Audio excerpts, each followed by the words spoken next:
everyone, it's Speaker Entertainment and we're back again, and here now we have another video for you, and this will be my full review and breakdown of the opening 2 episodes of the highly anticipated 5th and final season of The Boys. Now, there are likely to be spoilers not only for this episode, but also for ones from the previous seasons of the show, so just beware when going to this overall video. So we'll quickly recap then on the finale of Season 4, which saw the full manifestation of Billy Butcher's parasite abilities, as he brutally kills Victoria Newman in front of the other boys, and acquires the virus needed to take out all of the Supes.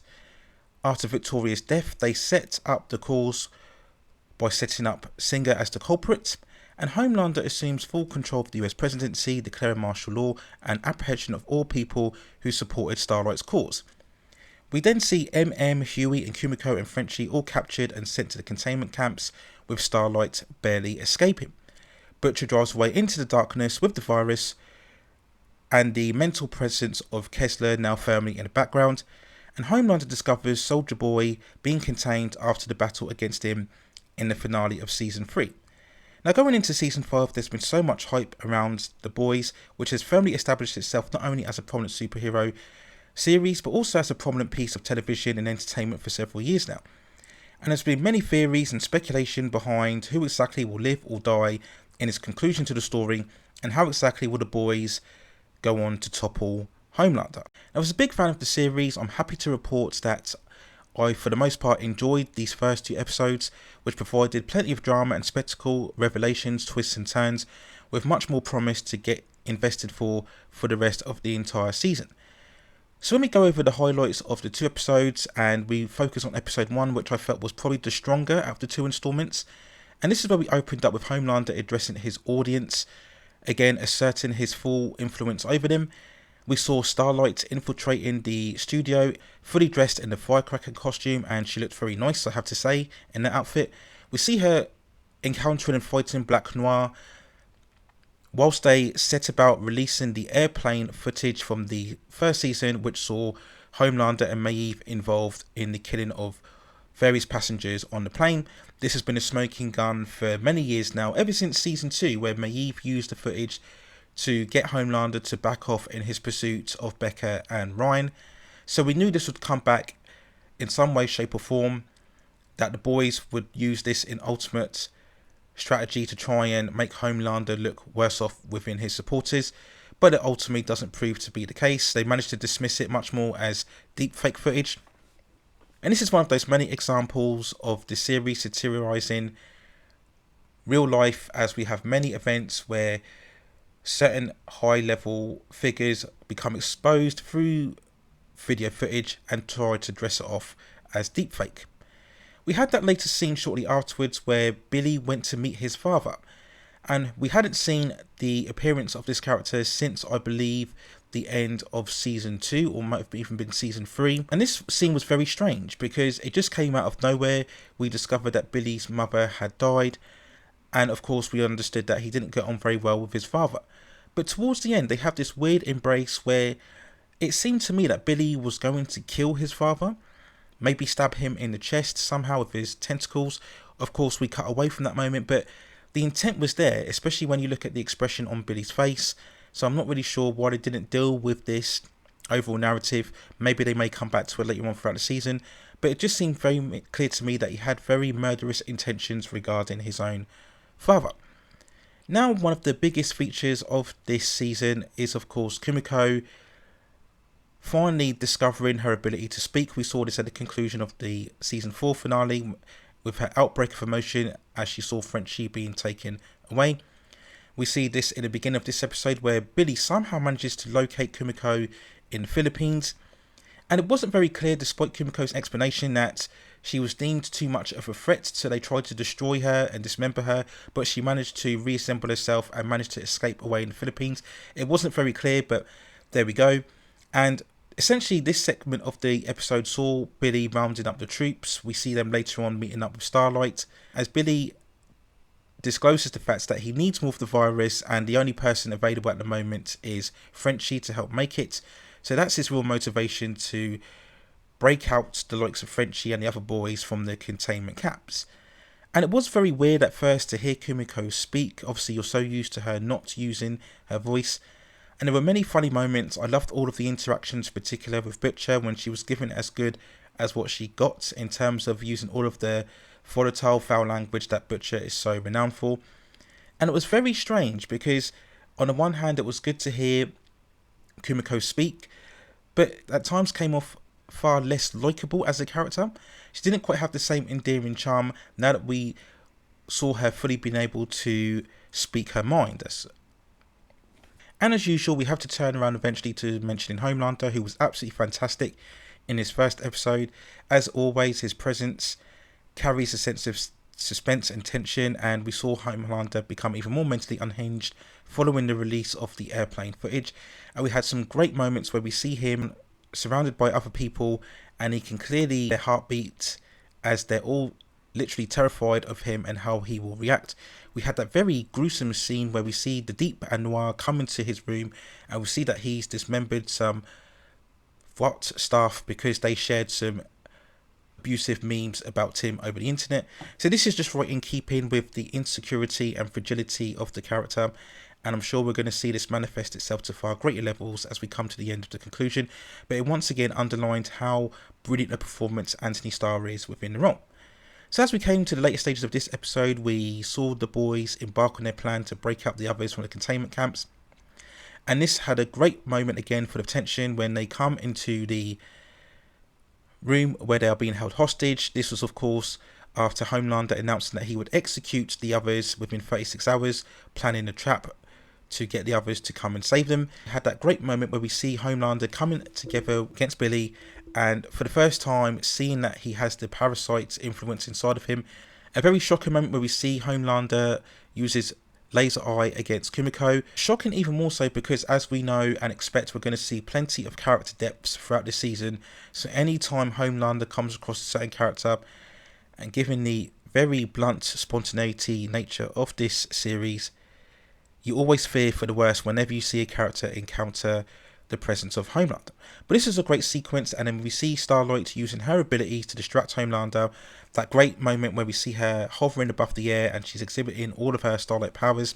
Some great visual effects on him. And this is when all the chaos breaks out and we see everybody trying to escape. We see Butcher now utilising his powers once more. And I think it was also strange because they mentioned earlier on that he somehow cured his cancer that he inhibited through the use of the temp V substance, and they explained that very quickly. They kind of done away with that, and I think that took away some of the impact or the dilemma with the character, the fact that he was very much reaching the end of his life, which driven his urgency to find the virus and kill the Supes and ultimately protect Ryan. But we seem to have established that he's no longer suffering from that, so again we'll see where that goes throughout the later part of the season. But again, some great action and effects here as we see Bully coming across one of the mental patients that we saw from Gen V, who helped out in apprehending the members of the boys, and Billy was taking her out. We had another great confrontation between him and Homelander. And then there was a very strange moment where we saw Starlight come to the rescue of Huey and the other girl that was within the containment camp. But for some reason, she seemed very hesitant or very distracted by the fact that maybe he was with another woman, and then she went away to rescue Kumiko and Frenchie first. So there's a lot of been moments throughout the rest of these two episodes where Starlight doesn't quite seem in full with her character. They explain this later on, that maybe she's been affected by the whole ordeal and she feels that she may be coming to the end of her life, so she wants to try and distract herself away from Huey.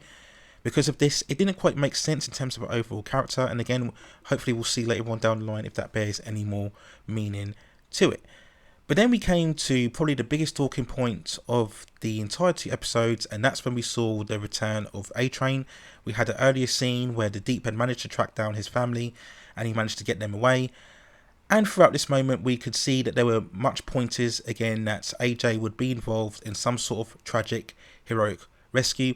This will be the completion of his redemptive arc, which has really been set about since season 3. And we saw this come to fruition in this sequence here, where we see everything slow down as AJ arrives on the scene because of his use of super speed, of course. And again, this is very much replicating the super speed being slowed down as what we've seen multiple times in both the X-Men and the Flash movies. But it was a great moment overall, and this is when A-Train managed to save Huey from being lasered by Homelander.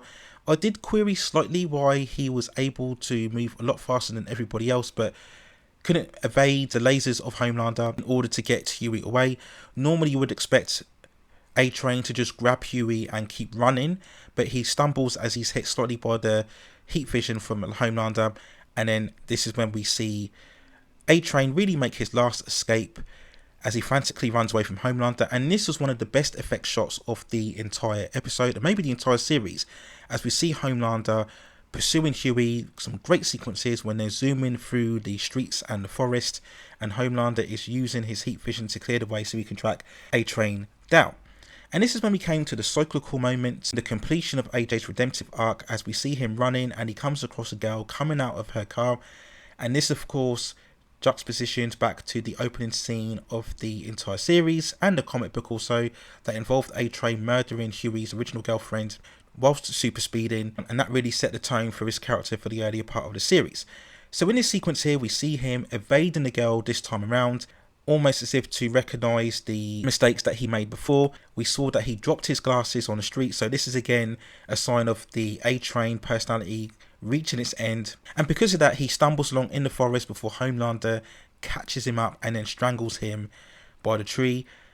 And just before he kills him, A-Train again alerts Homelander to his insecurities and the fact that he's pathetic, very much hitting some home truths, and then Homelander brutally snaps his neck. So whilst a very exciting sequence, it wasn't completely unsurprising, because we've all been pointing to this for several seasons now. We fully understood that A-Train wasn't going to make it all the way through, and we expected that he would meet his hands at the end of Homelander, and that's exactly what happened. We move on to the second episode, titled Teenage Kicks, which wasn't as strong as the first opening entry, and this is where we see now the boys together again, really trying to now add the final touches to completing the virus in order to take down the Supes.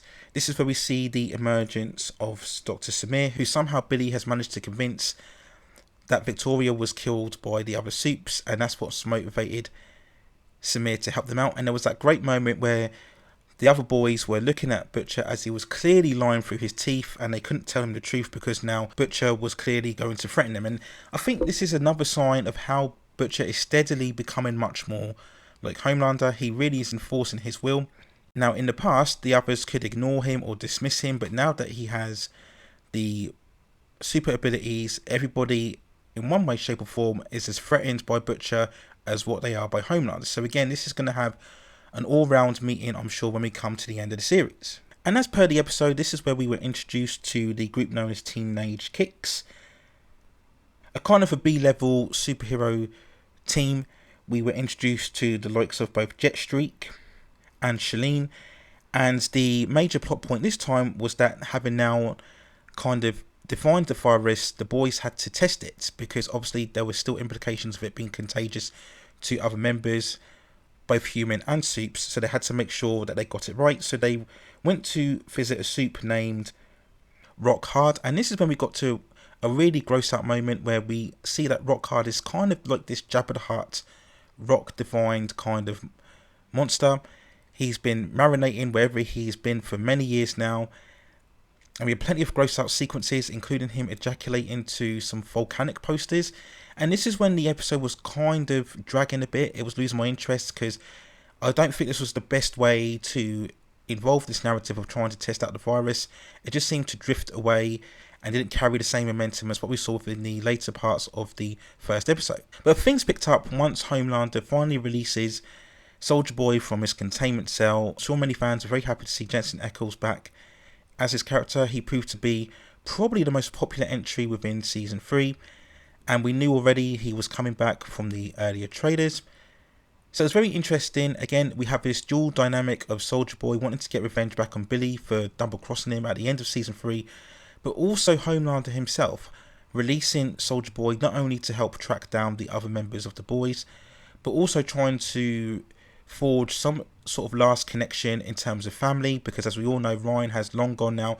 I think they mentioned before that he's attended some sort of boarding school, but once more Homelander has really lost any real connection with the character, though of course again we will see Ryan come back at a later point throughout the season. So later on we had that great moment when Soldier Boy tracks down the other boys, and we have him kind of facing off against Billy. This is when they successfully lead them into the lab, and they managed to extract the virus, and we had that very gruesome moment where we see the virus affecting Soldier Boy and the other members of Teenage Kicks. The boys managed to escape, and later on when we see the Deep and Homelander arriving, they look at the damaged bodies of the other members of Teenage Kicks, and then they see Soldier Boy also being body bagged. And this again elicits another sense of desolation and disappointment within Homelander, undercutting once more his real emotional fragility despite the power and influence that he has. Deeper down, this is a character who is continually longing for some sense of connection and adoration and appraisal. And as he walks away from Soldier Boy's body, we see Soldier Boy awakening, signalling that he is somehow immune to the overall virus. So whether the virus isn't fully complete, or whether Soldier Boy, being the truly first superpowered being created by Vought, somehow is able to grant immunity, which is probably what happens. And then this is from what we saw from the earlier trailers, where Soldier Boy will be helping Homelander to maybe enhance his powers so that he is also immune from the virus, and then this will then lead to the eventual battle against the boys. So overall, I said very good start from the final season, with plenty of things to get us interested for. We have other subplots involving the looks of Ashley and her own powers. We had that great scene where we see her talking to herself as she rips off her hair. So again, she's in a tight spot as she's now vice president of the country and now also fully outed as a soup. How will her dynamic play out? We look at Sister Sage as well, of whom I'm hoping that they will really get to grip shortly with what exactly her true end game is. You do get the feeling that this is a character that will one day talk herself into trouble, and maybe Homelander will kill her eventually. But I just hope that we do eventually understand what exactly Sage is motivated by, and what really propelled her to return back after being dismissed by the 4th season. And in terms of character depths, I think the show was very much putting out pointers there for characters, particularly of Mother's Milk and also Kumiko and Frenchie. In the second episode, we have a very extended sex scene between Kumiko and Frenchie, and we had these multiple scenes of them getting back together and establishing their romance. And of course, this is typically the show trying to set things up so that if we do, and if we likely see their eventual death, it will have much more meaning, the tragic romance of the relationship between the two characters. We also saw Mother's Milk releasing one of the other soups that was within the facility, and a member of Teenage Kicks. This was a very extended moment. It once more points to signs that Mother's Milk may also meet his end.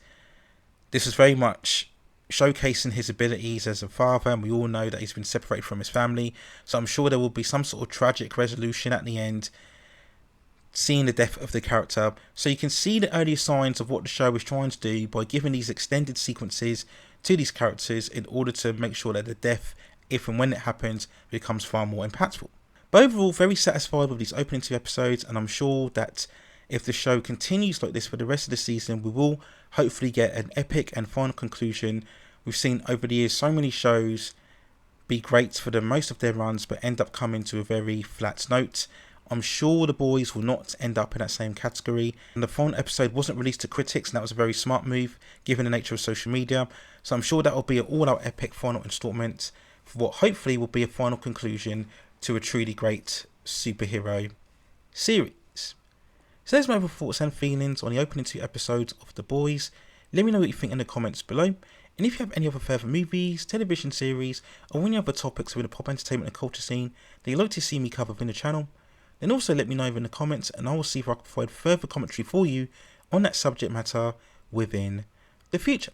Please also hit like the subscription and notification buttons so I can provide you with more quality content like this in the future. But that's it for now. Take care of yourselves, and I will see you very, very soon.